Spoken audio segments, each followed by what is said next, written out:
Hello दोस्तों, Hindi class में आपका स्वागत है। दोस्तों आज की क्लास में बंदर और टोपी वाले की कहानी पढ़ाऊंगा। दोस्तों एक एक शब्द को पढ़ूंगा और बहुत ही मज़ेदार कहानी है, बहुत ही रोचक कहानी है। अंत तक बने रहिए और देखिए कितना मज़ा आने वाला है और बहुत कुछ सीखने को मिलेगा। दोस्तों बिना क्लास को देरी किए हुए चलिए क्लास को स्टार्ट करते हैं। एक समय की बात है, एक गांव में एक व्यापारी रहता था। एक समय की बात है, एक गांव में एक व्यापारी रहता था। व्यापारी वो होता है जो बिजनेस करता है अपना, ठीक। वह अपना पेट भरने के लिए गांव गांव जाकर टोपियाँ बेचा करता था। और वो अपना पेट भरने के लिए, वो अपना ज़िंदगी चलाने के लिए वह क्या करता था, गांव गांव घूम करके टोपी बेचता था। वह रोज़ सुबह एक बड़ी सी टोकरी में टोपियाँ लेकर वह क्या करता है कि रोज़ सुबह वह बड़ी सी टोकरी लेता था और उसमें टोकरियों में वह क्या करता था, टोपियाँ लेकर निकलता था और उस टोकरी में टोपी रख करके निकल जाता था वह गांव गांव बेचने के लिए। उन्हें बेचकर वह शाम तक अपने घर वापस आ जाता था और उसे बेच करके वह शाम तक वापस अपने घर लौट जाता था। एक सुबह वह अपनी टोकरी में रंग बिरंगी टोपियाँ लेकर निकला। और एक सुबह क्या हुआ, एक दिन क्या हुआ कि अपने टोकरी में रंग बिरंग के रंग के टोपी लेकर निकला। लाल, पीला, गुलाब, हर रंग का वह टोपी लेकर निकला था। एक गांव में टोपियाँ बेचने के बाद वह दूसरे गांव की ओर जा रहा था। और वह एक गांव में टोपी बेच चुका था, वह दूसरे गांव में निकल पड़ा था टोपी बेचने के लिए। चलते चलते वह बहुत थक गया था। वह चलते चलते बहुत थक गया था। जाहिर सी बात है, वह पैदल चल रहा था, पैदल बेच रहा था अपना टोकरी में रख के टोपी, तो जाहिर सी बात है वह थक गया था, थक जाएगा ही। उस रास्ते से गुजरते समय एक जंगल भी पड़ता था और उस रास्ते के बीच में एक जंगल भी पड़ता था, जंगल था।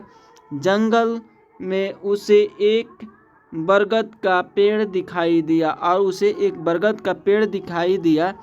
उसने सोचा क्यों न पेड़ के नीचे बैठकर आराम कर लिया जाए। और उसने सोचा कि मैं तो इतना थक गया हूँ और मुझे आराम की ज़रूरत है, तो क्यों ना इस पेड़ के नीचे बैठकर आराम कर लूँ। व्यापारी बहुत थका हुआ था। उसने टोपियों से भरी टोकरी को नीचे रख दिया और उसने टोपियों से भरी टोकरी को नीचे रख दिया। फिर सिर से टोपी को उतारकर नीचे रखा। फिर उसके सिर पे जो टोपी था उसे उतारकर नीचे रखा और गले से गमछे को उतारकर ज़मीन पर बिछा दिया। और जो गला में गमछा रखा था, लपटा हुआ था, उसने उसे उतारकर ज़मीन पे बिछा दिया और उस पर लेट गया, आराम करने लगा। उसके बाद व्यापारी गहरी नींद में सो गया और आराम करते करते उसको नींद कब आ गई पता नहीं चला, वह गहरी नींद में सो गया। जिस पेड़ के नीचे व्यापारी सो रहा था उसी पेड़ पर बहुत सारे बंदर रहते थे और उसी पेड़ पे बहुत सारी बंदर रहते थे।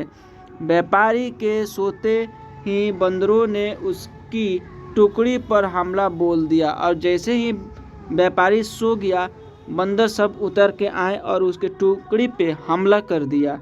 बंदरों ने रंग बिरंगी टोपियों को लेकर खेलना शुरू कर दिया और बंदर जो थे वह रंग बिरंगे टोपी ले लेकर अपने अपने पसंद के टोपी ले करके वह उसे खेलना शुरू कर दिए। कई बंदरों ने टोपियों को हाथ में भी पकड़ रखा था और कई बंदर जो थे उस टोपी को हाथ में पकड़ रखे थे, हाथ में ले लिए थे।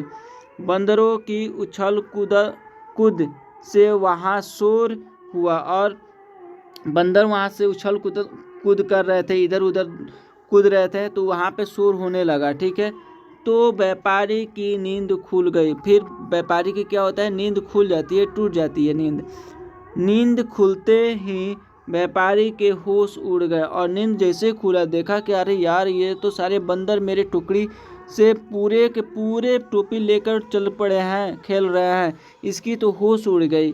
उसकी टुकड़ी से सारी टोपियाँ गायब हो चुकी थी और उसकी टुकड़ी से सारी टोपियाँ गायब हो चुकी थी। सभी बंदर हाथ में टोपी लिए हुए व्यापारी की ओर देख रहे थे और सभी बंदर हाथ में टोपी लेकर के व्यापारी की ओर देख रहे थे। व्यापारी ने उस ऊपर बंदरों की ओर देखा तो उसे सब समझ आ गया और व्यापारी जो है ऊपर देखा, टोपी ऊपर जब किया, सर को ऊपर किया तो सभी बंदर बैठे हुए थे। तो इसको सब समझ में आ गया कि माजरा क्या है। व्यापारी परेशान हो गया। व्यापारी है जो परेशान हो गया, वह सोच में पड़ गया कि अब टोपियां न बेच पाने के कारण उसका कितना नुकसान हो जाएगा और यह सोचने लगा कि आज हम टोपी नहीं बेच पाएंगे तो कितना हमारा नुकसान हो पाएगा और यह सोचकर टेंशन में हो गया। यही सब सोचते हुए वह अपना सिर खुजाने लगा और यह सब सोचते हुए अपना सिर खुजाने लगा। ठीक है, उसे ऐसा करता देख बंदर भी अपना सिर खुजलाने लगे और उसे ऐसा देख करके बंदर भी अपना सिर खुजाने लगे। व्यापारी को यह देख गुस्सा आ गया। व्यापारी को देख करके यह गुस्सा आ गया क्योंकि उसके वह नकल कर रहे थे। उसने गुस्से में अपने सिर पर अपना हाथ तेजी से मारा और उसने गुस्से में अपने हाथ से अपने सिर पर तेजी से मारा। बंदरों ने भी अपने हाथ से अपने सिर पर तेजी से मारा। बंदर भी नकल कर रहे थे तो उसने भी अपने हाथ से सिर पर तेजी से मारा। बंदरों को ऐसा करता देख व्यापारी को समझ आ गया। अब बंदर को ऐसा करके देखते हुए व्यापारी को समझ में आ गया। क्या व्यापारी को समझ में आ गया कि बंदर उसकी नकल उतार रहे हैं। अब व्यापारी को एक तरकीब सूझी जिससे वह अपनी टोपियाँ वापस ले सकता था। अब इसको एक आइडिया आ गया, एक सुझाव आ गया कि कैसे बंदर से अपना टोपी लिया जा सकता है।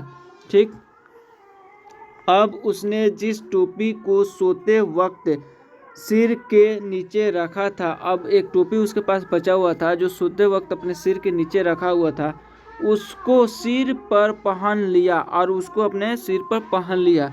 बंदरों ने भी झट से हाथों में पकड़ी हुई टोपियाँ सिर पर पहन ली और बंदर जो भी थे सब हाथ में टोपी रखे हुए थे, उसने भी अपने सिर पे टोपी पहन ली। अब व्यापारी ने सिर पर पहनी टोपी को जमीन पर फेंक दिया और व्यापारी जो है जो सिर पर टोपी पहना हुआ था उसे फेंक दिया नीचे ज़मीन पर। बंदरों ने भी, अब बंदर ने भी जो नकल कर रहे थे उन्होंने भी व्यापारी की नकल उतारते हुए अपने सिर पर पहनी हुई टोपियाँ ज़मीन पर फेंक दी और उसने भी ज़मीन पर फेंक दी सारी भी बंदर ने। व्यापारी की तरकीब काम कर गई थी और व्यापारी की है जो तरकीब काम कर गई। उसने जल्दी जल्दी सारी टोपियाँ इकट्ठी की और उसने जल्दी जल्दी से सारी की सारी टोपियाँ इकट्ठी की। टुकड़ी में सभी टोपियाँ को रखने के बाद व्यापारी वहाँ से तुरंत उन्हें बेचने के लिए दूसरी ओर चल दिया और उसे बेचने के लिए वहाँ से तुरंत सब टोपी को इकट्ठा किया और जल्दी से जल्दी उसे लेट हो रहा था, दूसरे गांव की तरफ चल गया बेचने के लिए। दोस्तों, इस कहानी से हमें क्या शिक्षा मिली, आइए हम लोग देखते हैं कहानी से सीख हमें क्या मिली। इस कहानी से हमें यह सीख मिलती है कि परिस्थिति चाहे जैसी भी हो, छोटी हो बड़ी हो, ये मैटर नहीं करता है। आपके साथ अगर कोई भी परिस्थिति आ रही है, समस्या आ रहा है, हमें घबराना नहीं चाहिए। हमें उस समस्या से घबराना नहीं चाहिए। हर हाल में हमें समझदारी से काम लेना चाहिए और हर हाल में हमें समझदारी से काम लेना चाहिए। ठीक है, उस समस्या को समाधान करने के लिए। दोस्तों, इस कहानी से हमें यह शिक्षा मिली। इस टाइप का कहानी पढ़ने के लिए, सुनने के लिए, कुछ और नॉलेजेबल वीडियो देखने के लिए, हिंदी से रिलेटेड क्लास आपको चाहिए तो आप चैनल को सब्सक्राइब करें। बेसिक से एडवांस तक आपको सिखाते हैं हिंदी। सो आप हमारे चैनल को सब्सक्राइब करें और बेल आइकन दबा दें ताकि रोज़ के क्लास मिलता रहे।